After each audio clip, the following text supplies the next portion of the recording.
Hello, everybody. It's Tania Norris here from Consciousness Rising. Thank you for being here today and joining us for another episode. And today we have got somebody very unique. We have got Paula Worsick.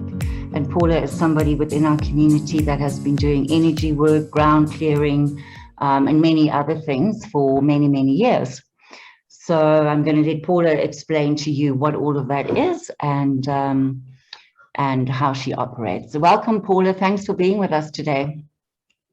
Hi, Tanya. Thank you very much for having me. And yeah, I do energy work. I clear ground energy, which is the technical term for it is geopathic stress. And it's medically proven that, you know, that where you live can affect you deeply. There are whole streets in England where everyone is suffering from the same ailment.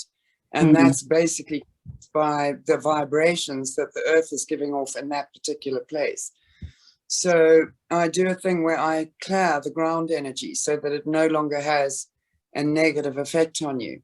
And then I also work with people with a thing called a life machine, a bioresonance machine, which uses energy to release negative trauma and emotions. And that way fixes people physically. And I also use Reiki. I'm an inducted Reiki master, and I've done Patrick Francesco's courses. I use the angels, all sorts of things. It just depends what the situation is as to what I use. Yeah, and I always find that that's a lot more successful because there's never one size fits all. You know, No, and exactly. for any one person on one day, Reiki might be the thing. For the next day, you know, depending where the frequency is, it could be something completely different. Yeah. Yeah, absolutely. Yeah. So, Paula, what I wanted to discuss, now you and I just recently had a conversation, and what I wanted to discuss with you was, and we were talking about this, how, you know, for the past year and a half, or 2 years, we've been under this spell and heaviness and some kind of irrational way of being in the world. And I feel like now things are shifting a little bit where it's almost like fissures in a rock. Things are opening up and allowing a little bit more space with some kind of different narrative, some kind of sensibility, you know, to bring some sensibility. I did an update and I explained to everybody, you know, where my issues and my views are on the whole sickness and jab story and really how we've been under some kind of mind control psychosis, if we want to put it that way. Yeah. So they, you know, and if anybody hasn't watched that, please go back and watch it because there's some very useful scientific information in there. So, Paula, what we can focus on here is solutions. You know, I feel like this is where we can now start with, because people never had the eyes to see or the ears to hear before, because he's so wrapped up in the frenzy. But I do think that it's had its uses because it has forced everyone to question how they're thinking and what they're thinking about. You know, it's the same with any drama. You'll stay in the drama until you get bored of the drama, and then you'll start focusing on other things. And whatever you're focusing on is creating your reality. So do you want to focus on this drama, or do you want to create a reality that you'd like to be in? Absolutely. So on a macro level, it comes down to that. But either way, I mean, anything energetically is fixable, you know, either emotions or, you know, ailments needing to be cured. So, you know, to me, it doesn't constitute a drama because whatever it is, it can be healed, whether it's the virus itself or the vaccination toxicity, either can be healed energetically. So really nothing is needs to be a drama. That's right. But like I said, I don't know if anybody, because there's been so much, you know, also within our spiritual community, conscious community, call it what you want. There's been a lot of, you know, well, that's it. You know, if you've got a jab, well, you know, you lost cause. And, you know, a lot of that kind of talking and thinking, which I just sort of question, you know, well, how conscious are you if you can actually sit and say things like that? You know, they're actually stuck in a narrative of a belief system. They believe it. But Yeah. I just don't think it's very forward thinking, to be honest, to have that kind of process going on. Well, I think the whole COVID drama is the ultimate litmus test of polarity, basically. So, you know, whether you are for something or against something, you're equally responsible for energizing it. So, you know, if you want it to go away, focus on something else. Exactly. And everyone's been led into focusing on it by governments and mainstream media. And, you know, you don't have to do that. It's, you can ignore it completely and carry on with your life. Exactly. And, you know, we all have fears, but don't let other people create fears for you. You know, we're all here to get rid of our fears and get into a state of unconditional love. So how is focusing on a drama helping you? It's a distraction, I think, a massive distraction. And, you know, are we all going to do COVID drama, or are we all going to create a new wonderful earth? That's right. But even in our new wonderful earth, do you not think that there has to be polarity? Because we live in a duality. We live in a duality. That's not going away anytime soon. I do think that that's what we're going to evolve out of, is that we have to have these extremes of positive and negative. You know, really the balanced place is in the middle. And I think we're actually going to evolve out of polarity. And I need it to a certain extent for a physical reality to exist, but it just doesn't have to be this dramatic, I don't think. And you can discipline your mind to not focus on anything negative. It is possible to do. And isn't this, you know, just a test of, well, are we going to keep focusing on this drama, or are we going to focus on something else? That's right. So tell me now about you were also telling me how you use your frequency machine for detoxicity, not just of jabs, but of other things. Okay. And sort of stories and examples of how they've helped people. So I've done a number of people who've had physical problems after they've had the vaccine. And all of them, look, it varies from person to person, because what I have noticed, there are a few things that show up universally for everybody, but it also depends on your body's underlying weaknesses. So a lot of people all of them showed high levels of chemical toxicity, which the machine can detox you from. And, but it also depends what the underlying weakness is. The one client previously had colitis, and had successfully treated it with diet, and was now totally happy that it had gone for the last 2 years. And as soon as she had the vaccine, the colitis returned. But once we did the sessions with her, it went away again. Didn't have to go through the entire process of curing her colitis, you know, as she had the first time. So for some people, myocarditis shows up a lot. Some people it's heart, some people it's digestive system, gets very, very acidic. Some people, cancer suddenly shows up everywhere. It all depends what your body's underlying weakness is as to how the toxicity and the vaccine affects you. So there, you know, a one size, you know, there isn't just a set template. It varies from person to person. But, you know, on an energetic level, anything can be cured. So, you know, it's, and also what I have noticed is I've always thought that the underlying emotional issue behind vaccine toxicity is it's highlighting for you what your programmed conditioning is that is in your way. And that's why it's reflecting differently for different people, because we've all got different programmings that we need to get rid of. And I think it highlights it and makes it more obvious and easier to get rid of at the end of the day. I suppose then also better for you. So in a way, it might have its uses. Yeah. You know, everything is there for a reason. And, you know, I think it's entirely up to people what they want to do about COVID, whether they want to have the jab or don't want to have the jab is their journey, and everyone's entitled to their own. And maybe they needed the jab to make them go and look at other ways of fixing whatever happened to the jab and force them into, you know, avenues that they might not otherwise have walked down. But the fact is, at the end of the day, everything is curable. No, I agree. And also because it kind of works on a DNA level, which is, of course, being a lot of the narrative, is that it changes your DNA and that's it, you're doomed. I kind of feel, no, you know, nature has a way of sorting out nature. Well, the universe always provides the solution. So you can focus on the problem or you can focus on the solution, and whatever comes up, there will always be a solution, you know, and we just need to download it and we'll get awareness of it, and you know, and the solutions are there. I mean, to begin with, I wasn't sure that this life machine would actually be able to cure vaccine toxicity, and actually very easy.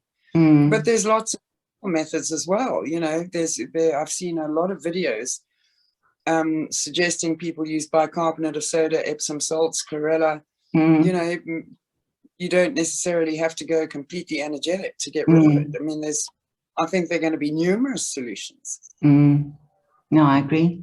And so, okay, so Paula, just switching gears a little bit, tell us about the groundwork, the ground clearing that you do. And you mentioned earlier that there are areas in the earth, even on a property, where you have geopathic stress.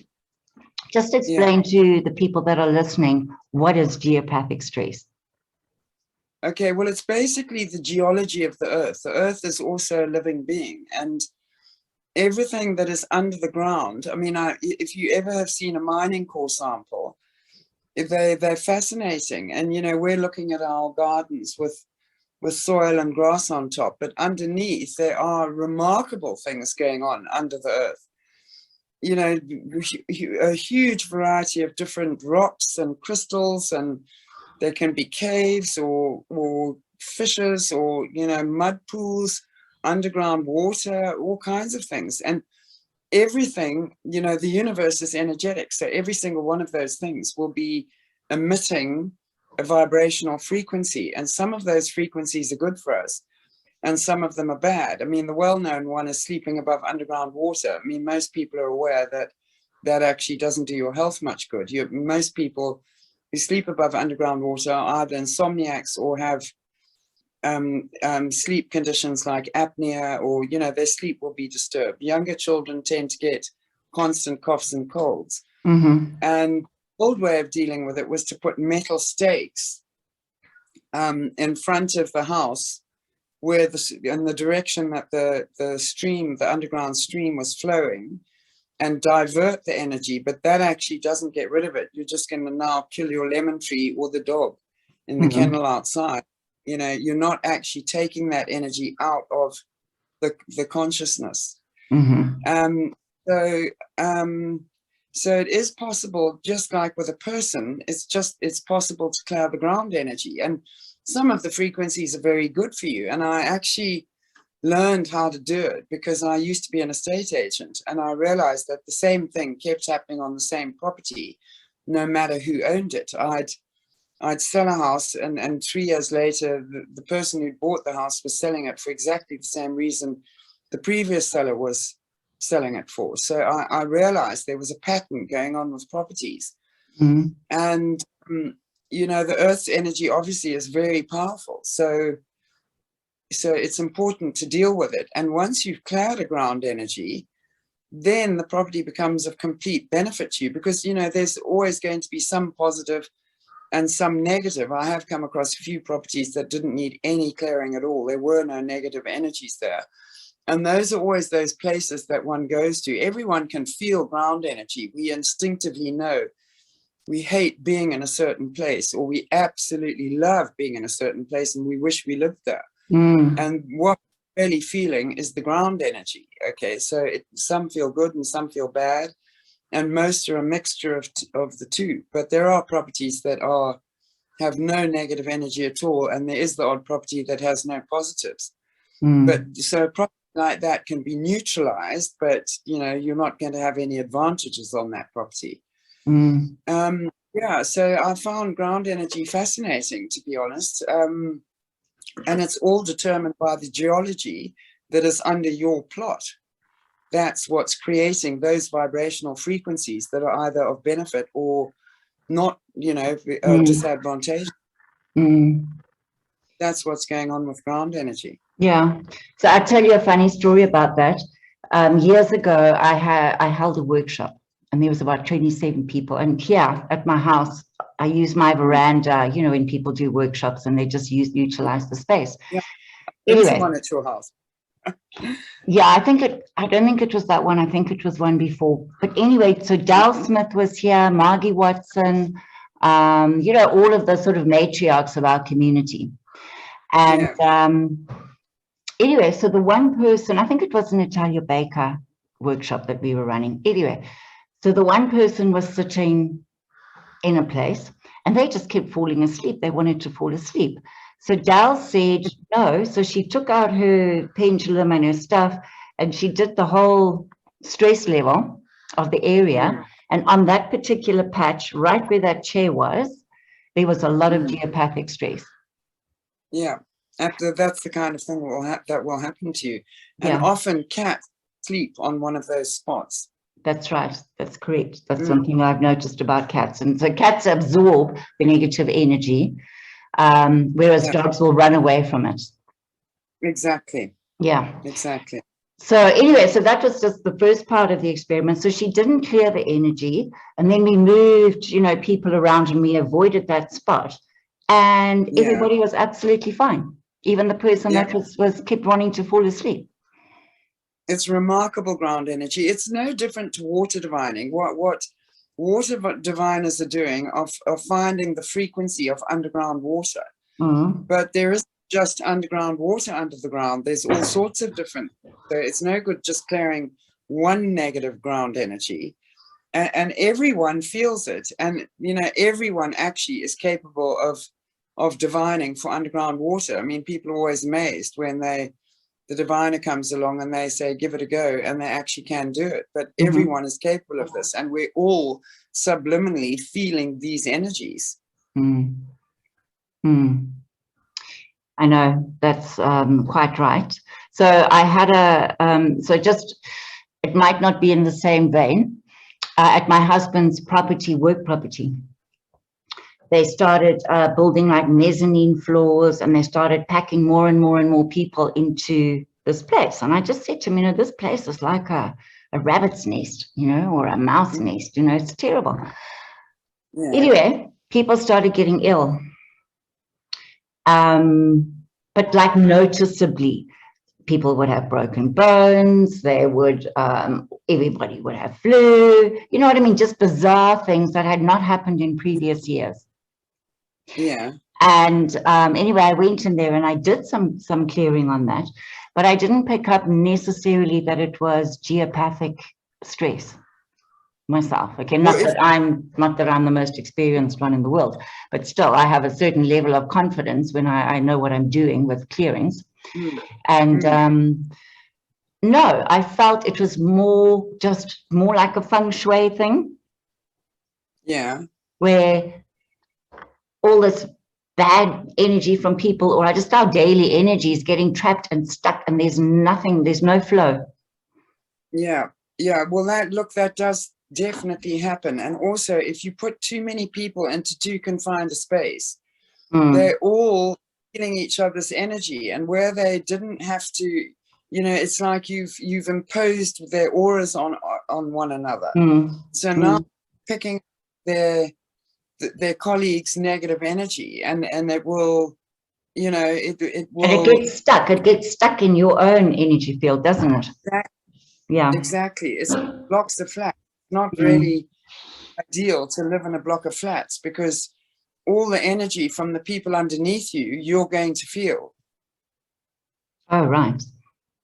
Yeah, it's not a good idea. I mean, ideally, we should all be living in, 1 hectare properties. That's how you would not, feel at all your neighbor's energy.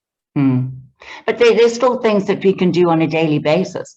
Like I personally believe that having a shower, having a bath clears out your auric field a lot. So absolutely. So it's not like, well, this is it, I'm living in an apartment building, I'm doomed. No, it's just things. Yeah. You can, but for it to be effortless, of course, you can counteract those negative energies, and you can put a protection. If each person put a protection around their own aura, then they wouldn't contaminate each other's auras, and they wouldn't have felt so swamped by everybody else's energy.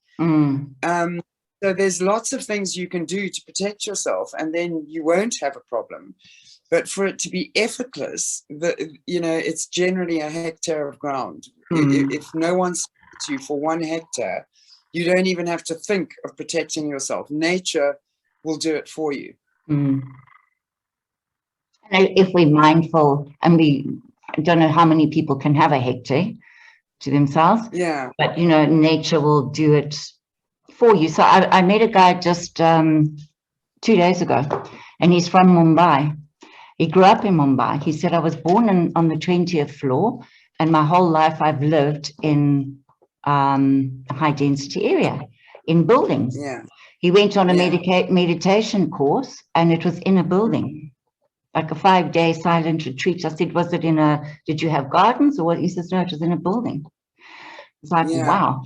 And, but the calmest, most gentlest, balanced guy. And I just thought, well, this is like a bit of an anomaly. And then I thought, well, maybe in India, everybody does have quite a free floating acceptance. Like you said, if you go to play a cricket match and it starts at 2 o'clock, you'll only get to play your cricket match at 4 o'clock because the population is so vast.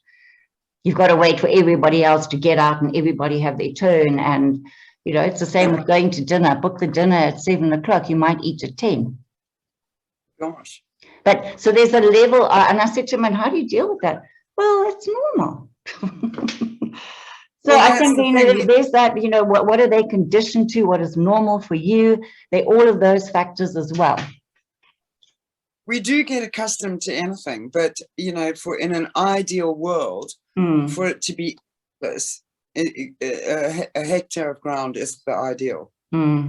Okay, well, maybe moving into the future in our ideal world that's coming, this is what it will be. Let's hope. Sure it will. I don't know if that'll be our lifetime, Paula, but anyway. I think it will. I think it's coming soon. So, and then another thing that I wanted to say, so not just geopathic stress and things coming up, when you have areas, say, where there's been a lot of tragedy and trauma, like a battle, or say the World Trade Center or Hiroshima, those places of intense death and anxiety and trauma, then so will that show up, and will that be considered geopathic stress? No, it's not. That's not geopathic stress, but generally on bad ground energy, bad things happen. And there are a few areas in Harare where every time I do a ground energy, I can see tribal wars going on. And, people haven't been very nice to each other. And a friend of mine actually lives in Scotland in a house next to that battlefield of Culloden, the huge battle between the British and the Scottish, where the Scottish were all wiped out. And she used to get visions all the time of, the horrible things that had happened on the battlefield. So and spooks can be hanging around properties as well. And they're often in negative energy. But generally, they're only on properties that are, an aggregate of negative energy. So, negative things happen on negative ground energy. But, when I clear ground energies, I get rid of that as well. And that it does stay there. If horrible things have happened on a property, that energy does stay there. Do you think it's almost like the trauma traps the energy? Like how would that happen? That would describe it. The trauma traps the energy, but it's like everything has energy. It's like when you walk into a room where people have just been having a terrible argument and they stop because they know you're about to arrive, you can feel the tension in the air. It's the same as that, but it's just over a longer time period. Right. So So now you did go on a trip with Charles Pienaar and Diana Smith. Am I right there? You went around Zimbabwe to go and do some of the ground clearing here in Zim. Yeah, we did. We did. Well, it was sacred sites. They wanted to see sacred sites, well, of which there are quite a few in Zimbabwe. And neither of them, well, no, Charles had never been to Zimbabwe before, but Diana had actually grew up here. But obviously doing energy work, and, you know, up until she was, you know, she left here when she was 16. And there are all over the world lots of sacred sites, lots of very high energy points. And I think whoever you are, even if you're not, you know, aware of energy, you'll benefit from going to these high energy sites that, you know, we often now call sacred sites. And you know, a lot of religions choose high energy sites where to, you know, for their temples, and, you know, religions are aware of this as well. And any human who goes to a high energy site is going to benefit from having visited that site, because it raises energetic vibration. I mean, really, all we're trying to do, all of us, is raise our vibrations to the highest level that we can. And keep them there, and keep them there. And if you spend a bit of time in a very high energy spot, you get used to that vibration, and you can then remember to go back into it. But I do think there are certain points where previous civilizations have left what we call activation codes, so that you'll go to a particular place and something within your energy will then get activated so that it's always now operative. And that is what Sean and Diana were looking for. And, you know, we went to a few rock paintings. I think they're all high energy sites. And they loved them, and neither of them had ever seen a rock painting before. And Great Zimbabwe obviously also is one. Chimani Mani, there's definitely something going on there. But I mean, there are high energy sites and sacred sites where these activation codes exist all over the world. I mean, they're not exclusive. They're not exclusive to Zimbabwe. So when Jeanette and I did a talk about this, and we talked about the Nilotic ley line or meridian that runs up Africa. Yeah.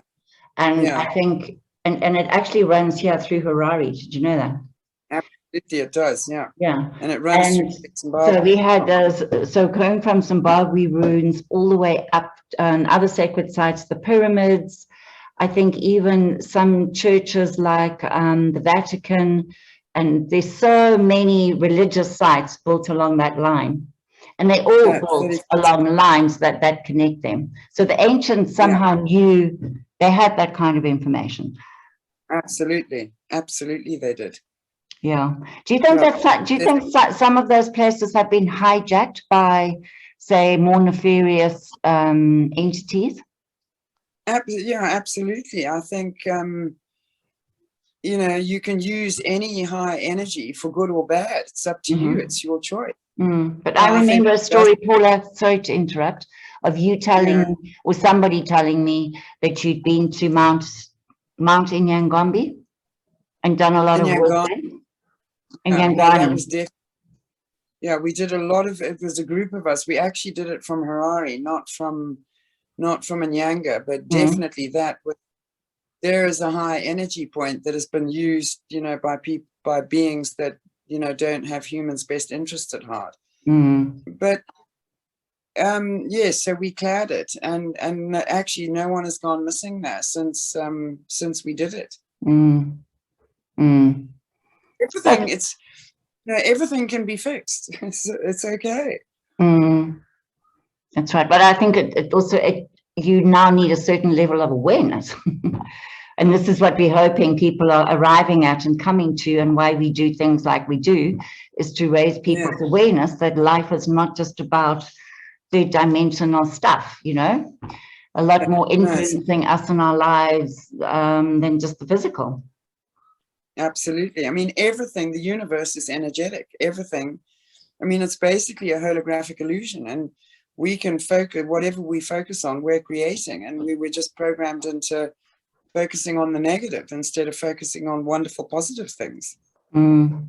Yep, that's certainly the message that I think we should be pushing out a lot, you know, is asking that question, what are you focusing on? Yeah. Yeah. So yeah, it's no anyone else for your creation. You're creating whatever you are focusing on, and take responsibility for it. Don't let anyone else, any other authority system, create for you. We're all here to create. That's the point of coming to planet Earth, is to create, you know, whatever inspires us. But, you know, we're here to have fun. And don't let someone else create your reality for you, or any other authority system create your reality for you. And I think if you also, don't want to see don't let someone, if you don't want to see COVID in your physical reality, don't let someone else convince you to create it. Exactly. I think be very careful who you lend your ears to as well. Absolutely. Absolutely. Turn off the TV. That's a good starting point. You know what I did? Okay, the TV went, I don't watch the news. I don't want to hear those voices. I don't want to see those faces in my house. Yeah. Okay, everybody knows that. So, but my husband listens to it. So, you know, I don't have a choice. I hear what's going on. Plus it comes up like, you know, my feed. So I know what's going on. But it was the same with alternative media. I just started to feel absolutely ill when I was listening to all of the zealots running around on the planet. And I did a complete detox. You know what I would do is listen to happy baby, happy puppy videos, all that mindless stuff. You know, and then also my other things like the philosophy and the religion and, you know, all other things, but nothing to do with what was currently happening.